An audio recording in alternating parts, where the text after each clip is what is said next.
दिल्ली में बढ़ते air pollution को लेकर सीएक्यूएम की सलाह। एनसीआर राज्यों की सरकारें गवर्नमेंट और प्राइवेट ऑफिसेज में 50% कर्मचारियों के साथ काम करने पर फैसला लें। सीएक्यूएम ने केंद्र सरकार को भी दी सलाह, अपने कर्मचारियों को घर से काम करने की इजाजत देने पर फैसला लें। दिल्ली के पर्यावरण मंत्री मनजिंदर सिंह सिरसा ने कहा, धूल मिट्टी वाली जगहों पर पानी का छिड़काव हो रहा है। राजधानी दिल्ली में प्रदूषण का कहर जारी। अक्षरधाम इलाके में एक्यूआई 380 के पार विजिबिलिटी लो। आनंद विहार इलाके में भी खराब श्रेणी में हवा। एक्यूआई 400 पार विजिबिलिटी कम होने से लोगों की परेशानी बढ़ी। इंडिया गेट के आसपास भी एक्यूआई 380 के पार जहरीले स्मॉग की वजह से इलाका परत में लिपटा हुआ। एनसीआर में बढ़ते प्रदूषण पर योगी सरकार का बड़ा फैसला। नोएडा गाजियाबाद में डीजल ऑटो रिक्शा बैन किए। यूपी में अवैध घुसपैठियों के लिए बनेंगे अस्थायी डिटेंशन सेंटर। सीएम योगी के सभी जिलाधिकारियों को निर्देश, कहा सख्त कार्रवाई करें। सीएम योगी ने कहा, प्रदेश की कानून व्यवस्था, राष्ट्रीय सुरक्षा और सामाजिक समरसता सर्वोच्च प्राथमिकता, किसी भी तरह की अवैध गतिविधि बर्दाश्त नहीं। यूपी सरकार के फैसले पर कांग्रेस प्रदेश अध्यक्ष अजय राय का तंज। प्रदेश में 8 साल से योगी सरकार अवैध घुसपैठियों की पहचान नहीं कर सके। अखिलेश यादव ने बीजेपी और चुनाव आयोग पर आरोप लगाया। कहा, जिन सीटों पर समाजवादी पार्टी 2024 में जीती, वहां के 50,000 वोट्स काटने की तैयारी। समाजवादी पार्टी ने उत्तर प्रदेश के मुख्य निर्वाचन अधिकारी को पत्र लिखा। उत्तर प्रदेश में मतदाता सूची के लिए जारी एसआईआर को 3 महीने बढ़ाने की मांग की।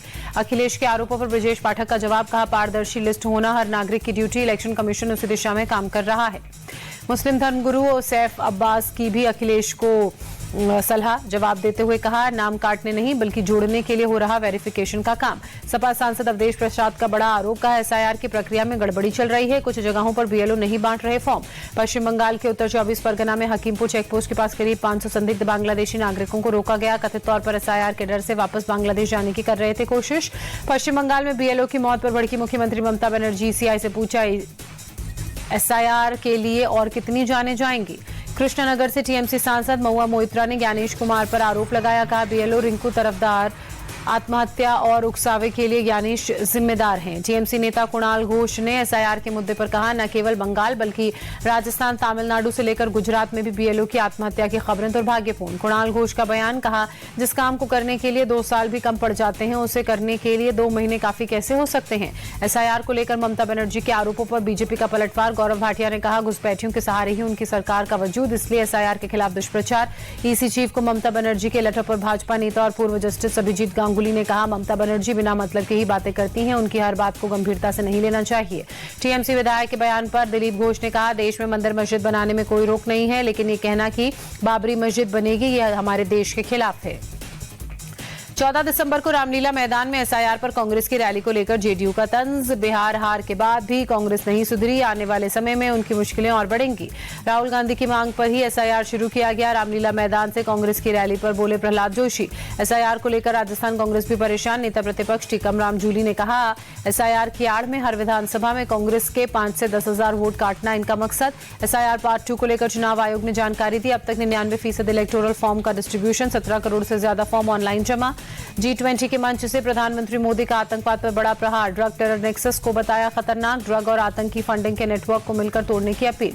G20 समिट में पीएम मोदी का विकास के नए मॉडल पर जोर। कहा, पुराने विकास मॉडल ने संसाधन छीने, विकास के ऐसे मॉडल को अपनाएं जो सब साथ लें। पीएम मोदी के साउथ अफ्रीका दौरे की बड़ी सफलता। ऑस्ट्रेलिया और कनाडा के साथ टेक्नोलॉजी और इनोवेशन पार्टनरशिप पर करार हुआ। आतंक के खिलाफ साझा प्रस्ताव पर मुहर लगी।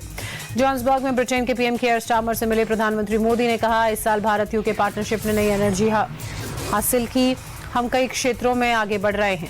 साउथ अफ्रीका में ग्लोबल लीडर्स से प्रधानमंत्री मोदी की मुलाकात। इटली की पीएम जॉर्जिया मेलोनी से मुलाकात की। ब्राजील के राष्ट्रपति डिसुल्वा से भी गले लगे। दिल्ली ब्लास्ट की जांच में फरीदाबाद के व्हाइट कॉलर टेरर मॉड्यूल की एक और साजिश का खुलासा। मॉड्यूल को सुसाइड बॉम्बर तैयार करने, ड्रोन अटैक कराने और लोन वुल्फ हमले तक की जिम्मेदारी सौंपी गई। White collar terror module case में जम्मू कश्मीर पुलिस की एसआईए का एक्शन।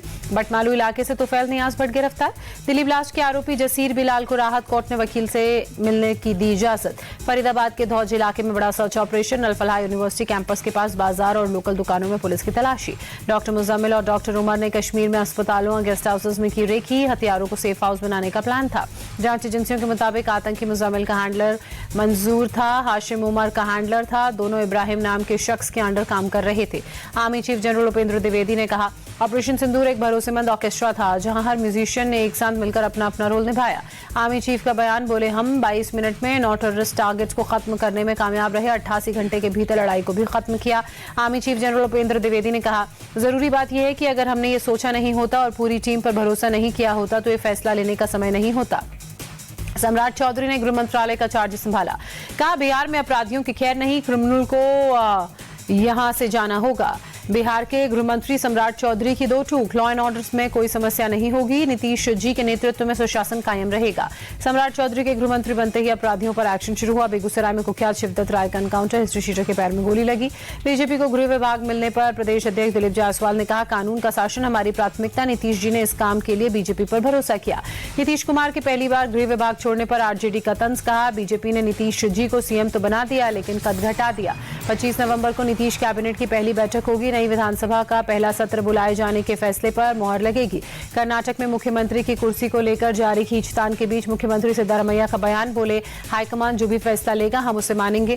कर्नाटक के सीएम सिद्धारमैया ने पीएम मोदी को खत लिखा, एमएसपी खरीद और एथेनॉल नीति में हस्तक्षेप की मांग की। आरएसएस चीफ मोहन भागवत के हिंदू वाले बयान पर सियासतदाई हाई हुई। कांग्रेस नेता विजय वेडेट्टीवार ने कहा बीजेपी आरएसएस का सिर्फ एक एजेंडा, हिंदू हिंदी बोलते रहें, धर्म के नाम पर चुनाव जिताते रहें।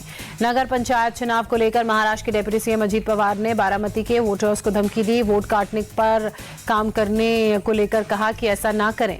जेएनयू में फिर हंगामा, सेंट्रल लाइब्रेरी में एंट्री सिस्टम में तोड़फोड़, एबीवीपी ने लेफ्ट छात्रों पर आरोप लगाया। उत्तराखंड में अल्मोड़ा हल्द्वानी हाईवे पर भीषण हादसा हुआ। खाई में कार के गिरने से 3 शिक्षकों की मौत, एक घायल। शादी समारोह में शामिल होने के लिए जा रहे थे सभी। बरेली हिंसा मामले में बुलडोजर की कार्रवाई, मोहम्मद आरिफ की मार्केट को ढहाया गया। मौलाना तौकीर रजा का करीबी है मोहम्मद आरिफ, अवैध तरीके से बनाई थी 2 मंजिला मार्केट। वाराणसी के दाल मंडी में प्रशासन ने एक और मकान को तोड़ा, सड़क चौड़ीकरण की वजह से कार्रवाई। यूपी के गोरखपुर में फ्लाईओवर पर हादसा, अनियंत्रित बोलेरो ने एक गाड़ी को टक्कर मारी। यूपी के हापुड़ में एक स्कूल के प्रिंसिपल को शो कॉज नोटिस, छात्रा से मारपीट और गाली गलौज का मामला। यूपी के प्रयागराज में दबंगों के हौसले बुलंद, युवक को बुरी तरह पीटा। भोपाल में पुलिसकर्मी की गुंडाई सामने आई, हवलदार ने 250 रुपए के लिए वर्कशॉप कर्मचारी को पीटा। फ्री में बाइक ठीक कराना चाहता था पुलिसकर्मी। मध्य प्रदेश के मंदसौर में ट्रैक्टर चोरी की कोशिश नाकाम, पुलिस को देखकर भागे अपराधी, फायरिंग भी की। राजस्थान के झुंझुनू में ज्वेलर्स की दुकान में चोरी, लाखों की ज्वेलरी लेकर चोर फरार हुए, तलाश में जुटी पुलिस। जयपुर में बदमाश ने प्रेमिका के साथ मिलकर लूटी कार, पुलिस ने युवती को पकड़ा, बदमाश की तलाश जारी। प्रतापगढ़ के कुंडा में पूर्व प्रधान के 2 बेटों पर फायरिंग, एक की मौत हुई, दूसरे की हालत नाजुक, सपा नेता समेत 2 गिरफ्तार। ग्रेटर नोएडा में दबंगों के हौसले बुलंद, ऑफिस में घुसकर शख्स से की मारपीट, सीसीटीवी में कैद हुई घटना, प्रॉपर्टी को लेकर था विवाद। ग्रेटर नोएडा में दबंगों ने मामूली विवाद में फायरिंग की, गोली लगने से 3 गाड़ियों के शीशे टूटे, इलाके में दहशत। मध्य प्रदेश के बड़वानी जिले में पुणे पुलिस का बड़ा एक्शन, 4 अवैध हथियार फैक्ट्रियों को ढाया, 47 लोगों को अरेस्ट किया। दिल्ली में इंटरनेशनल हथियार तस्करी गिरोह का भंडाफोड़, आईएसआई के इशारे पर काम करने वाले 4 तस्कर गिरफ्तार। दिल्ली पुलिस ने ह्यूमन ट्रैफिकिंग गैंग का भंडाफोड़ किया, विदेश में नौकरी का झांसा देकर युवाओं को फंसाया। मुंबई के माहिम में रेलवे स्टेशन के पास कुछ घरों में आग लगी, ट्रेनों का परिचालन बाधित। मुंबई के बोरीवली में कबाड़ की दुकान में भीषण आग, सारा सामान जलकर खाक। जम्मू में ड्रग माफिया के घर पर बुलडोजर चला, पुलिस ने बिश्वाहा कस्बे में ड्रग तस्कर के भाई को घर से निकाला और उसका घर गिराया। वैष्णो देवी मेडिकल कॉलेज में टेंशन, फर्स्ट बैच में 50 में से 42 मुस्लिम छात्रों के नाम पर आक्रोश, हिंदू संगठनों का एडमिशन लिस्ट रद्द करने का मांग।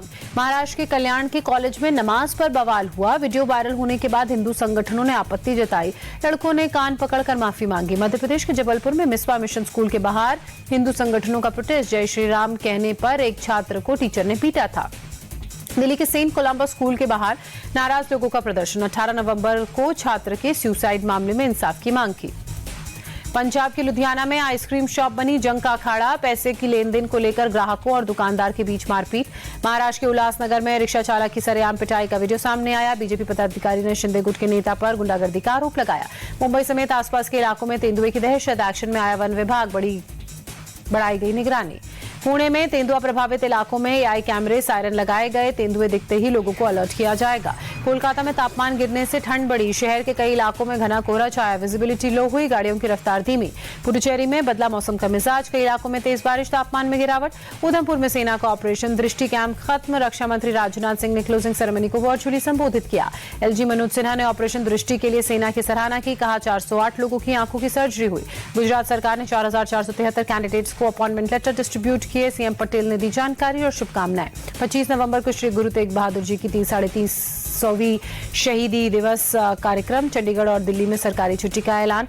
कोलकाता के राजभवन का योग अवेयरनेस प्रोग्राम, गवर्नर सीवी आनंद बोस ने योग किया। सीएम योगी ने प्रदेशवासियों को चिट्ठी लिखी। 25 नवंबर का दिन ऐतिहासिक होगा। अयोध्या धाम का नाम स्वर्णिम अक्षरों में अंकित होगा। अयोध्या में ध्वजारोहण महोत्सव का अनुष्ठान जारी। 24 नवंबर तक चलेगा अनुष्ठान। 25 नवंबर को प्रधानमंत्री मोदी करेंगे ध्वजारोहण। अयोध्या में ध्वजारोहण समारोह को लेकर बाराबंकी में भी अलर्ट। संवेदनशील इलाकों में पुलिस के सीनियर अफसरों की गश्त। प्रयागराज दौरे पर सीएम योगी माघ मेले की तैयारियों का जायजा लिया। संगम घाट पर पूजा की, आरती भी की। प्रयागराज में माघ मेले की तैयारियां शुरू हुई। अस्थायी पीपा पुलों के रंग रोगन का काम जारी। 3 जनवरी 2026 से माघ मेले की होगी शुरुआत। मुंबई में आयोजित ग्लोबल पीस ऑनर्स 2025 कार्यक्रम में कई कलाकारों समेत सीएम फडणवीस ने की शिरकत। रिलायंस फाउंडेशन की फाउंडर चेयरपर्सन नीता अंबानी भी कार्यक्रम में पहुंची। कहा, देश के बहादुर सैनिकों के लिए हमारा दिल शुक्रगुजार रहेगा। सुपरस्टार शाहरुख खान ने पहलगाम में मारे गए लोगों को श्रद्धांजलि दी। शहीद सुरक्षा कर्मियों को नमन किया। बांग्लादेश की राजधानी ढाका की सड़कों पर भारी तादाद में लोग उतरे। पूर्व प्रधानमंत्री शेख हसीना को फांसी दिए जाने की मांग। रैली का आयोजन नेशनलिस्ट सिटीजन पार्टी यानी कि एनसीपी ने किया। रैली में बहुत बड़ी तादाद में युवाओं की भीड़ नजर आई। हाथों में पोस्टर बैनर लेकर सड़कों पर उतरे लोग शेख हसीना की पार्टी के खिलाफ नारेबाजी की।